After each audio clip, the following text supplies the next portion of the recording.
De volta à nossa escola dominical, estamos estudando hoje sobre santificação na oração. É a lição número 6 de nossa revista sobre oração. Santificado seja o teu nome. Já tivemos a primeira parte, a essência da fé, e agora vamos ver santificado no céu. Tem 3 tópicos, eu quero até pedir que vocês me ajudem.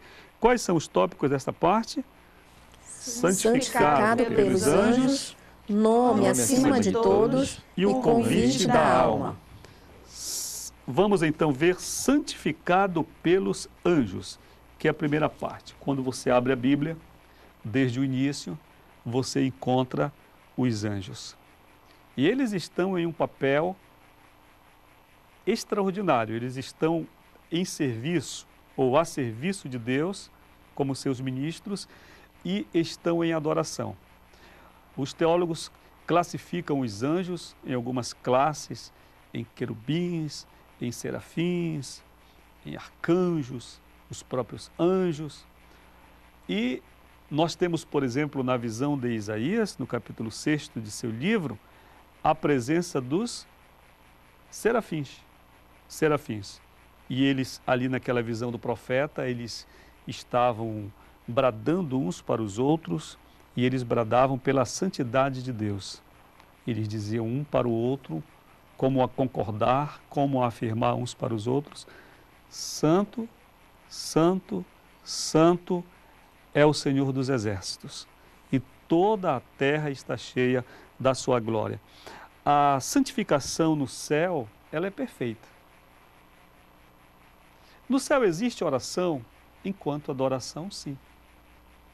Quer dizer, existe uma parte de nossa vida de oração na terra que é compartilhada no céu, ou que é comum também no céu, que é a adoração. Significa dizer que quanto mais nós adoramos na oração, mais parecidos com o céu nós ficamos. Quanto mais nós reconhecemos a santidade de Deus no nosso lugar de oração, mais parecido com os anjos nos tornamos. Isso é muito interessante. A oração existe no céu nesse aspecto, como falei, sim. Como adoração, os anjos estão constantemente louvando ao Senhor, constantemente adorando a Deus, constantemente proclamando a sua glória. Alguém chega a pensar que o céu é um lugar assim, até de tédio, alguns dizem. No céu só vai ter isso, né? E você vê algumas tirinhas, algumas figuras de desenhos animados com a ideia do céu, é um anjinho com uma lira em cima de uma nuvem. Uma nuvem isolada, uma nuvem solitária e um anjinho ali, né? Alguns já disseram assim: se o céu for assim, logo vou me cansar de lá. Aí você imagina, a Terra ela tem 510 milhões de quilômetros quadrados. Hoje, em um superjato, dá para dar uma volta em 24 horas. Mas é tão imensa, que se nós separássemos a nossa vida agora para ir visitar cada pedacinho da Terra, nós iríamos visitar todos os países, talvez, mas não conseguiríamos pisar em todos os metros quadrados, talvez nem em todos os quilômetros quadrados da Terra. E não vamos falar no mar, hein?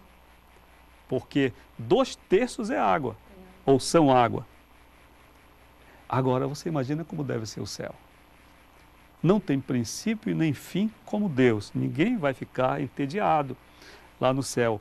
A santificação pelos anjos é uma santificação perfeita. E nós podemos nos unir a essa atmosfera celestial, a esse lugar celestial vivendo em oração. Nome acima de todo nome. Vou pedir que a nossa aluna Melly leia, por favor, o início desse tópico, nome acima de todos. Em adoração, clamamos para que o bendito nome de Deus esteja sobre todo nome. Olha só, diz assim a sequência: unidos espiritualmente à harmonia celestial, proclamamos que não existe nome mais puro, mais belo, mais santo, além do nome de Deus. Essa é a oração. A oração. Chegar diante de Deus com um buquê de flores, né? Chegar diante de Deus, a oração, desculpe cortar o raciocínio, A oração é um relacionamento de amor. Aliás, a vida cristã é um relacionamento de amor entre a ovelha e o seu pastor, entre o discípulo e o seu mestre. É um relacionamento de amor. Aliás, Jesus foi bem enfático quanto a esse amor. Ele disse, você não pode amar duas pessoas. Você não pode amar o mundo e amar a Deus. Você tem que escolher. Ou você ama um ou ama outro. Ou você se dedica a um ou se dedica a outro. A oração, ela é o exercício desse amor. Então, quando você ama a Deus, quando nós amamos a Deus, chegamos em oração, a gente não vai pedir logo para a gente nada. A gente quer mais é estar diante de Deus. Não é verdade? Veja no exemplo da transfiguração. Jesus levou alguns apóstolos, subiu a um monte e diante dele se transfigurou. E as vestes dele se tornaram resplandecentes, alvas, diz a Bíblia, como nem um lavandeiro da terra poderia branquear. E eles olharam. Estavam ali Pedro, Tiago e João, salvo engano, juntos. Ficaram tão deslumbrados com aquela visão, Pedro tomou a palavra e disse assim, bom é estarmos aqui, Senhor. Na visão, Jesus transfigurado conversava com Moisés e com Elias. E Pedro disse, é tão bom estar aqui, Senhor. Vamos fazer 3 tendas, 3 cabanas, uma para você, outra para Elias, outra para Moisés. E esqueceu dele. E dos companheiros. Né?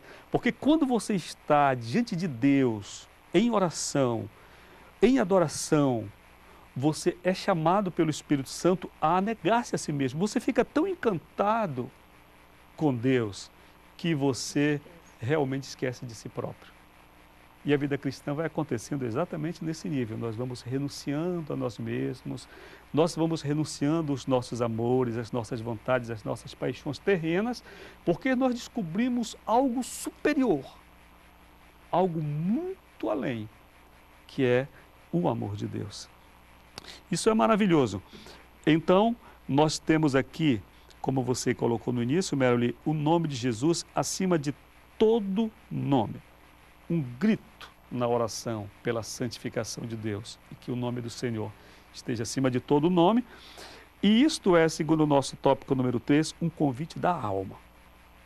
Né? Dizem aí os estudiosos, a teologia, respaldados pela Bíblia, que nós somos um ser com 3 dimensões.